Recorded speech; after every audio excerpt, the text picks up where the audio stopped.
This is Corey Franklin with Remembrances of People Past, and I'm here tonight with my co-host Carolyn Gilbert. And we talk about people who've died recently who've had a significant influence on history or society. And tonight, Carolyn's going to talk about somebody from Europe who had a significant influence on society in Monaco. Bonjour, Carolyn. Bonjour, mes amis. Today we are going to talk about an obituary from our French-speaking friends in Monaco, the amazing Princess Antoinette. Now, when I saw her obituary in the paper, it rang a bell with me that I had never heard of Princess Antoinette.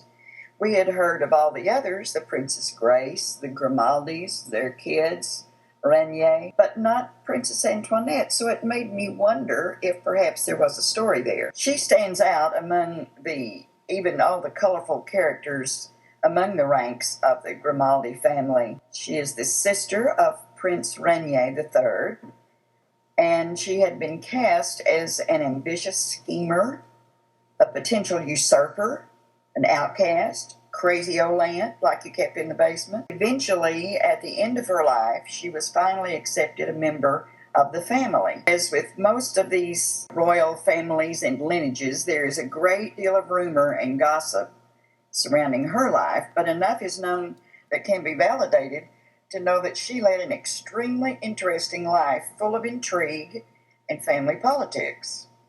And it wouldn't be much of an exaggeration to say that Princess Antoinette would have fit right in as a daytime soap opera.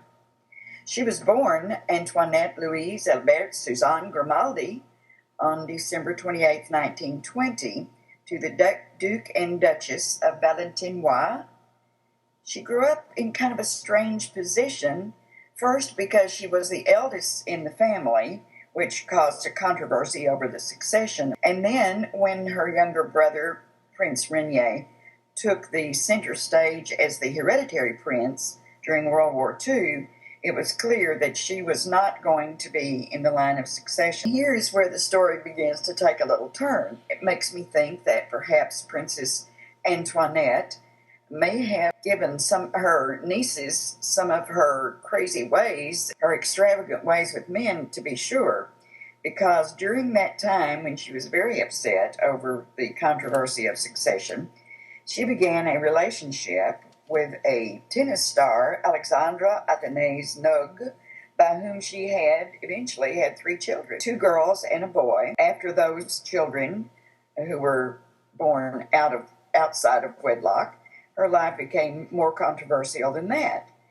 After the birth of the 3rd child, the princess and Alexandra were married in a civil ceremony in Genoa. But strangely enough, even though they'd been together 7 or 8 years by that time, the marriage only lasted 3 years. Following this, Princess Antoinette started to gain her unsavory reputation as an ambitious and meddling plotter. While this was the time that her brother Rainier was in a relationship with a French actress, Giselle Pascal, the sister Antoinette began to spread rumors that this girl was infertile and thus an unacceptable mate for Rainier, who needed an heir to keep Monaco independent of France. That rumor later was proven untrue, but it was too late by that time because they had broken up the relationship and French actress had gone her way. At this time, Princess Antoinette was having another affair with Jean-Charles Ray,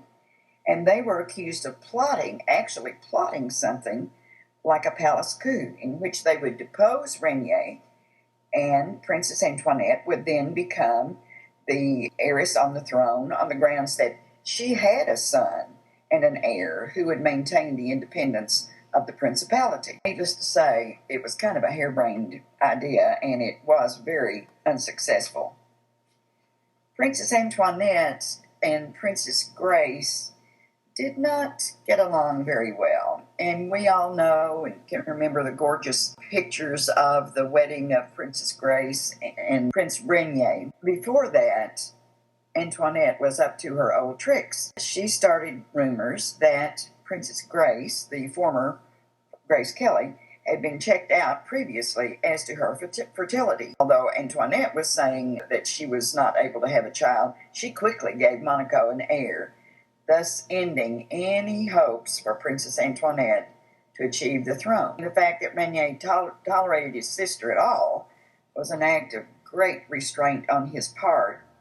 However, the rumors kept spreading, and soon the meddling sister was causing problems for the newlyweds, Rainier and Grace. Princess Grace threw her out of the princely palace.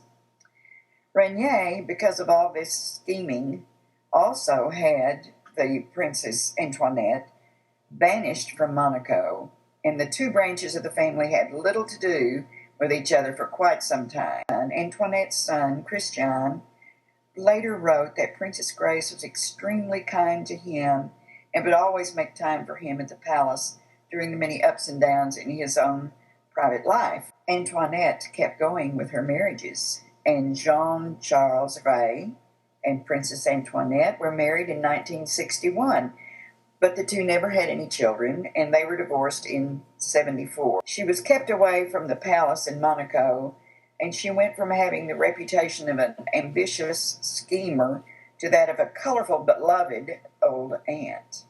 She lived mostly on the coast of France, and with a large collection of dogs and cats, and rumors from her servants about her bizarre behavior. Once again, in 1983, the marriage bug bit, and she married the English ballet master John Gilpin. But this match didn't last very long either, as he died only 6 weeks later. Thankfully, over the years, there does seem to have been a slow reconciliation among the family once the principal players were deceased. Rainier was gone, Princess Grace was gone, the children were growing up, and of course with the succession of Prince Albert II, this changed the scenery considerably. And over the years, Antoinette became a familiar figure at a number of social events. She founded a women's organization for Monaco. She was very active in the area of animal rights and prevention of animal cruelty. She was a regular star every year at the St. Francis Day Blessing of Pets. Past rumors and problems were just put aside and forgotten as the two branches of the family came closer and closer together. Now, speaking of branches, if you looked at this family tree, some of these branches were not even on the tree. They were on the ground and on the shrubs and other places, but the family tree was eventually getting back together, and the rumors were that Princess Antoinette was sort of an Auntie Mame type at the end of her life. She was beloved, and Prince Albert, by escorting her to the annual Rose Ball and some other parties, sort of closed that chapter in the life of the Grimaldis. Even her grandchildren were appearing on the balcony of the palace on national days. So from her rebel past, Princess Antoinette had grown into a position of a beloved family matriarch. In a strange twist of fate, on March the 18th, she passed away at the Princess Grace Hospital in Monaco, the same Princess Grace Hospital named for the Princess Grace who had kicked her out of the palace. With her death being finally well regarded, her departure marked the end of an era in Monaco. So she was rehabilitated by the end of her life. Did she ever visit the United States? She did not. I wouldn't use the term rehabilitated. I think she hung in there. She was the one that stayed standing the longest. And apparently she might not have had all her wits about her at the end, but in families, sometimes the old aunt or old uncle that you really couldn't stand when you were younger, just by the virtue of the fact that they're still alive and were alive when your parents were alive, that sort of gives a different feeling at the end of one's life. So we got a little bit of palace intrigue there. That's a nice story, Carolyn. We're going to move back to the United States now, to the Mississippi Delta, and talk a little bit about Pinetop Perkins. Pinetop Perkins was 97 years old when he died recently, and he has the distinction of being the oldest man to win a Grammy. He is one of the last great bluesmen, blues piano player. He won a Grammy just a couple of weeks back, although he had won a Lifetime Grammy in 2005, and in 2008 he won one for the album The Last of the Great Mississippi Delta Bluesmen live in Dallas. Pinetop Perkins was of a dying breed. He was born in Belzoni, Mississippi, which is in the Delta, which is the heart of the blues. It's about halfway between Greenville and Greenwood, Mississippi. And he learned the blues the way so many other bluesmen did.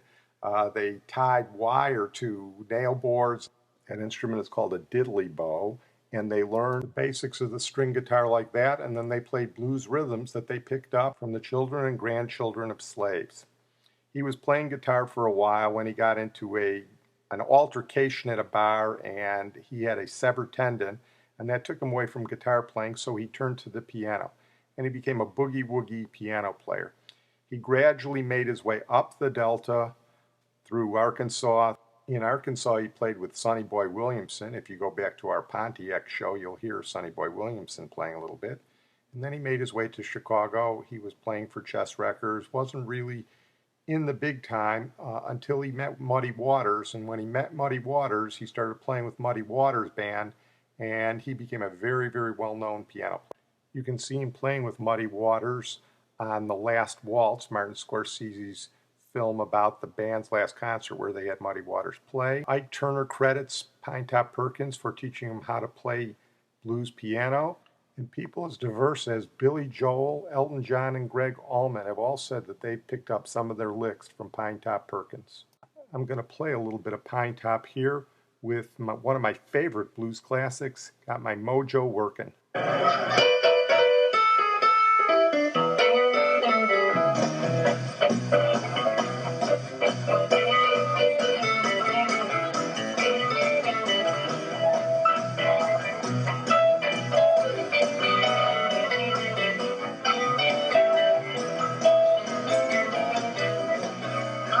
Mojo working, but it just don't work. My mojo working, but it just don't work. I want to love you so bad, don't work. I'm going down in Louisiana, get me a mojo.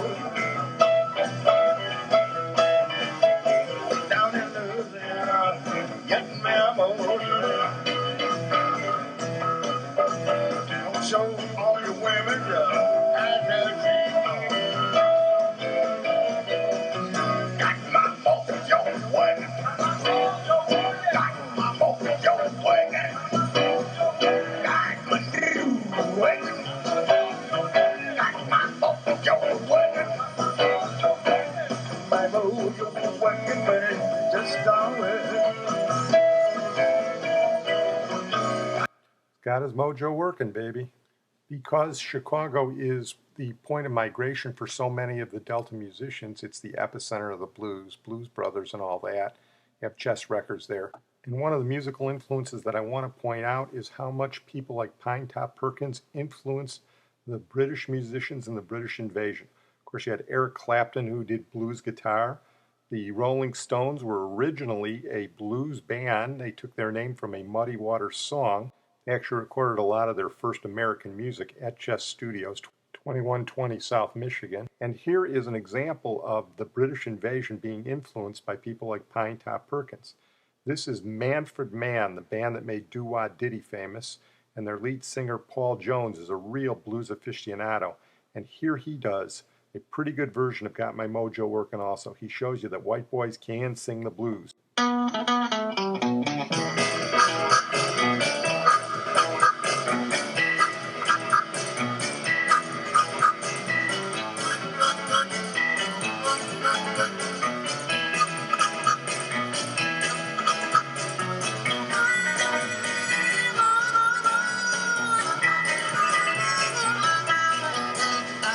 Mojo working, but it just don't work on you.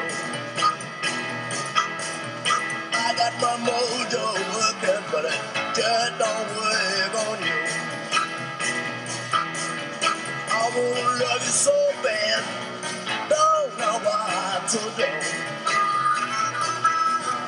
I'm going down Louisiana to bring back a mojo hell. I'm going down Louisiana to bring hold your hand. I wanna have all you women there to my command. From the Mississippi Delta to Great Britain, the blues. I've got to go to my co-host Carolyn, expert on all things Texas, just back from Monaco, and ask her how Pinetop wound up in Austin, Texas. Being in Austin, Texas for the last few years of his life was really a case of necessity. He moved there in 2004, and because he had no family elsewhere, he lived with an associate in Austin, Texas. Now, you must know that Austin has a great blues scene. They've tried to replicate New Orleans and Mississippi, and of course, Pinetop was from Mississippi originally.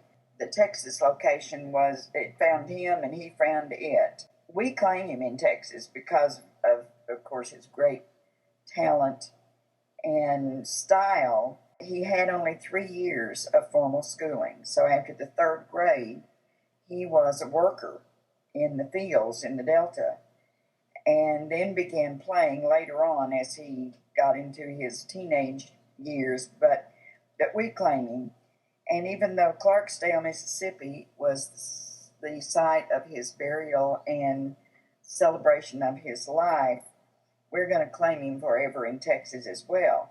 Carolyn, you got a problem there because, we're going to claim him here in Chicago. Oh, no.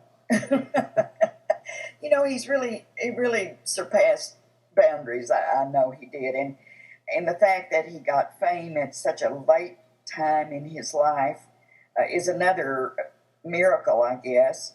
I was really taken with the fact that he had established a few years ago a foundation, the Pinetop Perkins Foundation. And it had 2 goals, one of which was to provide workshops for young people in piano and guitar, and annually held in Mississippi in the month of June. And of course, according to his website, it is scheduled for this year, and he, of course, was scheduled to be there. But the purposes of his foundation were to provide encouragement and support for youth and young people at the beginning of their musical career. But here's the kind of sad part: and to help provide care and safety for elderly musicians at the twilight of their career. And I think that it sounds like it just came from his own mouth, according to the life that he lived, and that is the way he wound up in Texas. That's great, Carolyn. I'm sure we can probably look up that foundation, and people who want to can make contributions to it. Well, I'm going to close tonight with Pinetop Perkins playing at the Notodden Blues Festival in Norway. Notodden is a sister city of Clarksdale, Mississippi, and they love the blues in Norway. I want to thank my producer, Sid Tepps. I want to thank my co-host, Carolyn Gilbert. Here's Pinetop Perkins with Down in Mississippi at the age of 95 in 2008 at the Notodden Blues Festival in Norway. The Grammy Award-winning living legend of the Chicago Blues Jam, Mr. Pinetop Perkins.